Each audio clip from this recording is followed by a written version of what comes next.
Is cash really king when it comes to credit cards? Well, as long as you're using a credit card, you're miles ahead of anyone who's using just pure cash or debit cards to pay for things, as you're not getting any extra value out of that. There are two main categories of credit cards.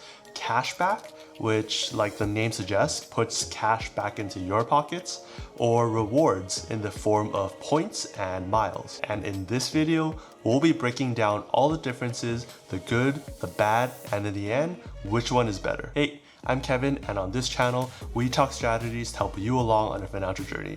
If you love getting value out of credit cards, let me know by smashing that like button and let's get started. Alright, so cashback credit cards.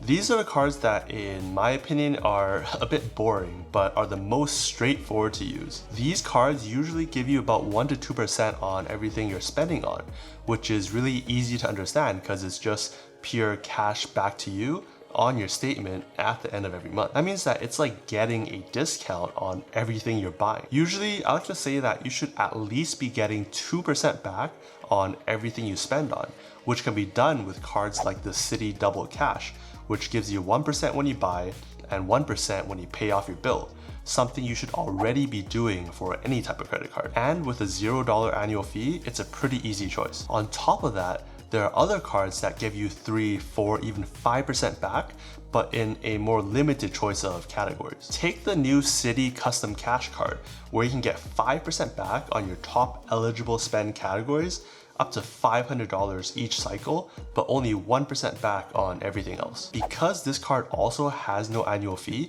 you can get both cards and then mix and match on which one gives you the most return on your money. Again, I really think that everyone should at least be getting 2% back on everything they buy with cards like these.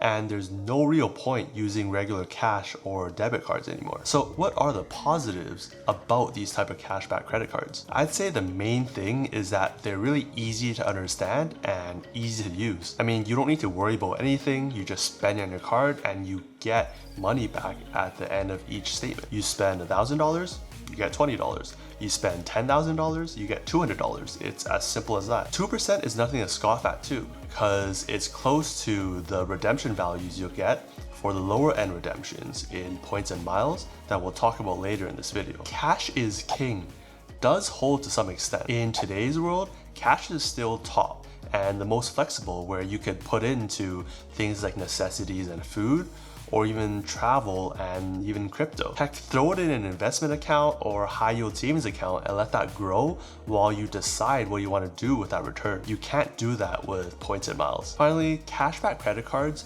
usually make up more of the lower end of the credit card market, meaning these cards are a lot easier to get in the first place. Both the Citi Double Cash and the Citi Custom Cash cards are pretty easy to get without any high requirement of credit history or credit score. On top of all that, most of these cards have $0 annual fee, so you're only getting all the benefits without having to pay anything extra. Now the bad. Given that you're not paying to use these cards, it's not that these cards are bad, but it's more about the opportunity cost and the value you could have gotten if you went the points and miles route instead. For one, the 1 to 2% redemption isn't bad, but it's a lot less than the 2% plus, sometimes even 5 to 10% back you could get redeeming with points and miles. These kind of cards, being in the lower end of the market, also give pretty subpar sign-up bonuses, usually in the couple $100.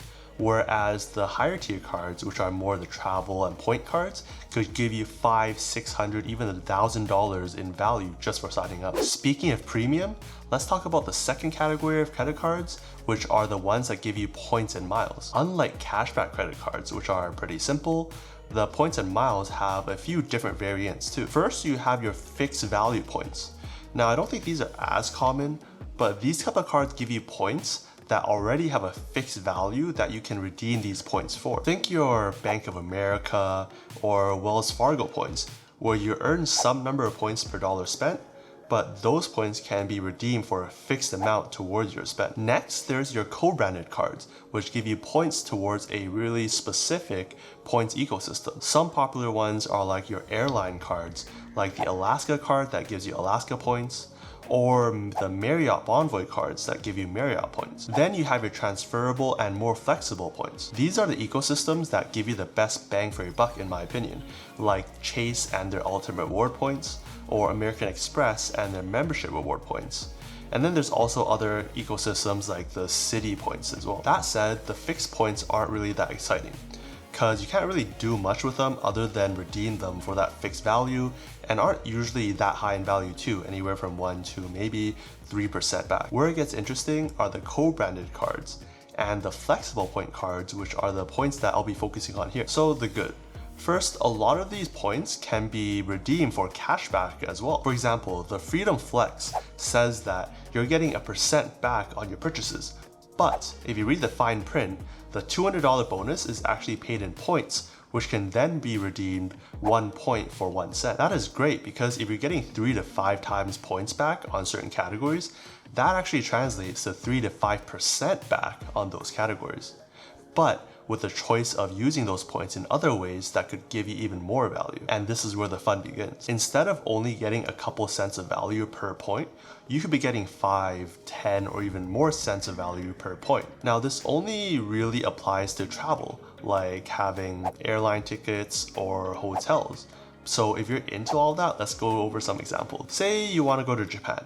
Well, ANA is one of the best airlines out there, and they partner with Virgin Atlantic. From their award chart, you can see that from the Western USA to Japan, it only costs 90,000 points in business and only 110,000 points in first class. Because you can transfer these points over from Chase at a 1-to-1 ratio, that means you only need 90 or 110,000 Chase points to redeem for these flights. You could also transfer 1-to-1 from American Express. Remember, with the American Express Platinum card, you're getting 125,000 points for signing up.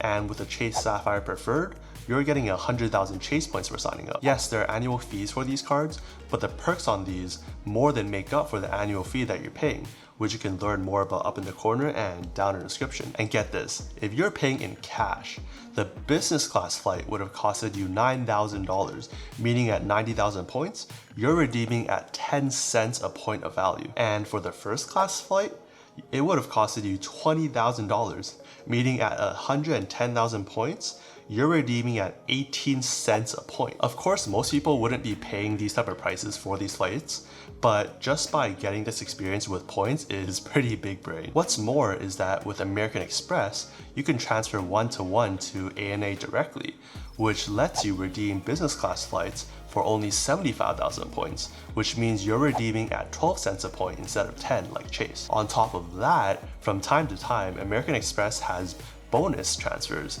like 30%, meaning instead of 1-to-1, it's transferring 1 to 1.3. Cards in this points and miles category are pretty lucrative. From the 125k points you're getting for the American Express Platinum card, or the 100k points you're getting from the Chase Sapphire Preferred, you're already getting enough points to travel in business class or even first class internationally. But even if you didn't care about travel at all, you could be redeeming the 100,000 points from Chase at a 1 to 1 cent valuation and getting $1,000, which is way more of a sign-up bonus than really any cashback card. And on top of all of that, these premium cards also come with perks like status at hotels and airlines that give you upgrades to lounge access, saving you money and letting you relax before a flight, and so much more. If you want to see how I'm getting thousands of dollars in value out of my cards, check out my video breaking that down at the top right corner and down below. Alright, so all good things come with some form of negative, and in this case, it's that it's much harder to get maximum value out of points and miles. With cashback, without doing anything extra, it's just giving you money back on your statement. With points, even though it can be redeemed for cashback, it still takes that extra step to go redeem it for statement credit. But if you want to get these redemptions where you're redeeming for 10 cents of value or more, then you have to put in some research and know where all the sweet spots are. There are a lot of tools and resources that could help you on this journey, like watching YouTube channels like AskSebby and the Credit Shifu, or blogs like The Points Guy and 1 Mile at a Time, or even subreddits like r/churning. Another thing is that because these cards are more premium, they're also harder to get, meaning you need higher credit scores and credit history, with scores maybe in this low 700s plus. Higher annual fees also scare people off too, but those of us that know that paying some annual fee for a ton more in rewards is worth it. For the Chase Sapphire Preferred, yes, it's $95 an annual fee, but again, the perks you're getting more than make up for that, let alone the 100,000 points you could use that already gives you a business class flight halfway across the world. Overall though, getting maximum value out of your points and miles does take some work. But if you're willing to put in a bit of effort, then you'll thank yourself when you're sipping on your champagne 30,000 feet in the air in first class, having paid next to nothing to do so. With that said, which cards are better, cashback or points and miles? Well, the only right answer to that is it depends. If you don't want to think at all about anything credit cards and you just want to make sure you're getting some value out of them, then just stick with cashback credit cards. You don't have to do anything and you're just getting money back in your pocket at the end of each month. Just make sure you're aiming for at least 2% back on all your purchases, like using the Citi Double Cash card. If you like travel or like finding maximum value out of things, or both like me, then you'll probably want to look into this whole credit card churning points game. Like we went over, you could be getting 18 cents a point of value for some redemptions. And with cards like American Express giving you 5 times points back when you book and travel, that's like getting 90x on your purchases. Now, I don't value my points nearly as high as that. It's more like 2 cents a point evaluation. It's still much better than the 1 to 2% that you could be getting for cashback. Finally, with all this credit card talk, please make sure you're paying off your bill in full every single month.